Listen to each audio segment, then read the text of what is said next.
In the endless worlds of fiction, there are many heroes, many villains, and many monsters. But rarely do two warriors rise from entirely different worlds, carrying a power so eerily similar that it feels as if fate itself is preparing them for the day they meet. Today, we bring two of those warriors together: Quinn Talen, the immortal vampire king, the Punisher, the celestial who once bore the fate of entire species on his shoulders, and Sunny, the unpredictable survivor of the Shadow Realm, a man forged in endless nightmares, his will unbroken even when the world itself turned against him. They both command the shadows, but their shadows are not the same. And today, we will see which shadow truly rules the darkness. The powers of shadow. Quinn's shadow is a weapon, a shield, and a prison. Born from the Punishers, it was created for one purpose: to fight against vampires. But in Quinn's hands, it became something much more. It can erupt from the ground, forming walls that no sword can pierce. It can extend like a living tide, swallowing weapons, binding enemies, stripping away their abilities. And most dangerously, Quinn's shadow can consume. It can drain energy, snuffing the life out of anyone trapped within it. The more powerful Quinn becomes, the greater his shadows reach, until entire battlefields are drowned in black. Sunny's shadow is not bound to him in the same way. It is his ally, his weapon, army. He can split his essence into countless shadow fragments, each one acting independently, each one capable of striking from any direction. In his battles, Sunny commands an ever-growing legion, shadows of beasts he has defeated, monsters that now fight by his side. And unlike Quinn's shadow, Sunny's does not simply trap, it creates. It manifests claws, fangs, blades, even entire creatures born from the darkness. Quinn's legend is written in blood. He faced the Dalki in a war that decided the fate of humanity. In one battle, he fought Graham, the strongest Dalki general, a fight so intense it shattered the ground beneath them. Quinn's shadow became a storm, striking from every direction, while his vampire body healed from wounds that would have killed any other. But even victory came with a rust. Quinn was nearly broken, and it was only through sheer will and the power of his allies that he survived. Later, as a celestial, Quinn faced beings so powerful that they could destroy worlds.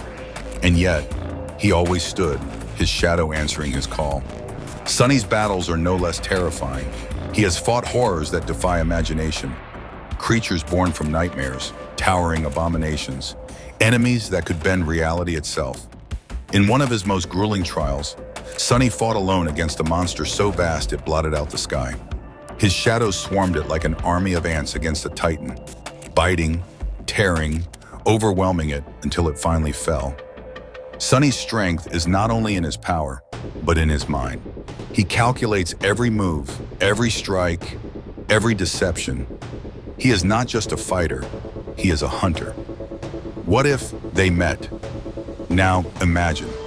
Somewhere between worlds, a rift opens. From one side, Quinn steps through, tall, calm, but alert. His red eyes glow faintly as his shadow ripples beneath his feet.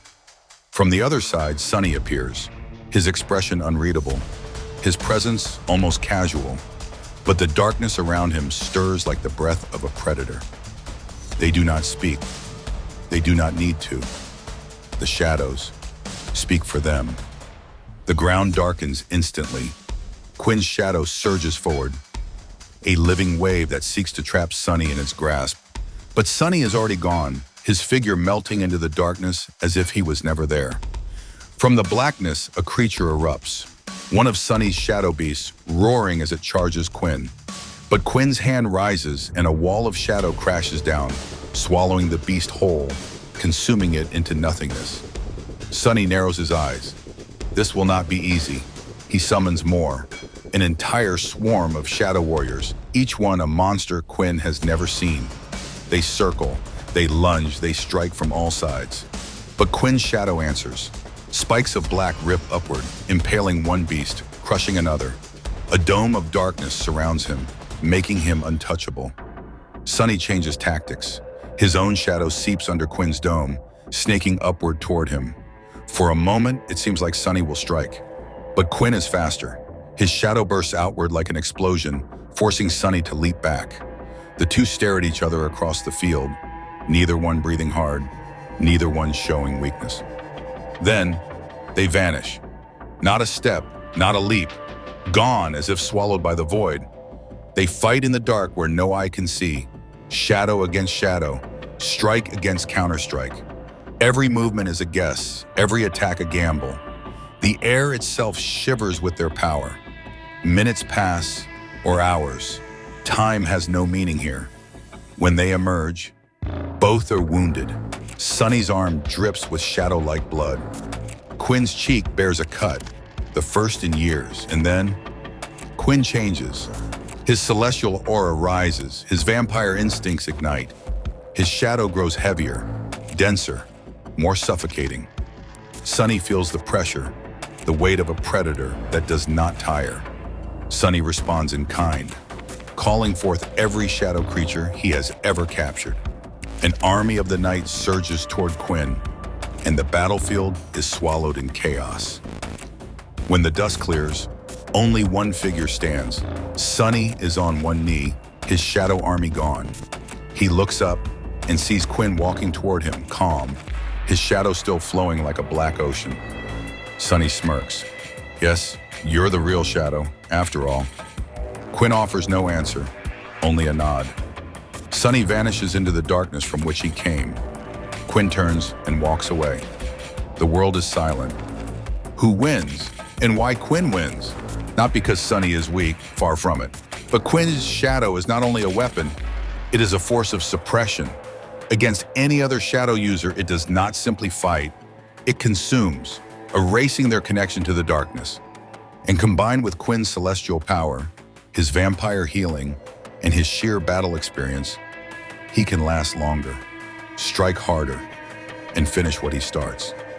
Sonny would push him harder than almost anyone ever has, but in the end, the true King of Shadows would remain Quinn Talen.